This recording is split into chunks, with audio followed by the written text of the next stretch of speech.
2026 FIFA world cup group സിയിലെ വിശേഷങ്ങളുമായിട്ടാണ് ഞാൻ ഇന്ന് വന്നിരിക്കുന്നത്. നമ്മുടെ ചാനൽ 1K സബ്സ്ക്രൈബേഴ്സ് ആയിരിക്കുകയാണ്. നിങ്ങളുടെ ഓരോ പിന്തുണ നമുക്ക് വലിയ പ്രചോദനമായിരിക്കും. അതിനാൽ പ്ലീസ് ടു സബ്സ്ക്രൈബ്. വമ്പന്മാരായ ബ്രസീലും മൊറോക്കോയും സ്കോട്ട്ലാൻഡും ഹായ്ത്തിയുമാണ് ഗ്രൂപ്പ് സിയിലുള്ളത്.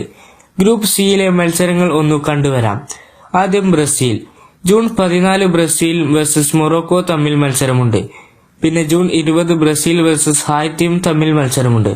പിന്നെ ജൂൺ 25 സ്കോട്ട്ലാൻഡ് വേഴ്സസ് ബ്രസീലും തമ്മിൽ മത്സരമുണ്ട്.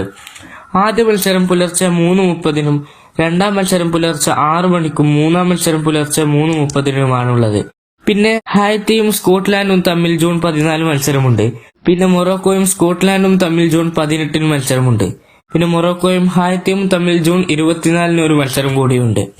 ഇപ്രാവശ്യം ബ്രസീലിന് ട്രോഫി സാധ്യതയുണ്ടോ?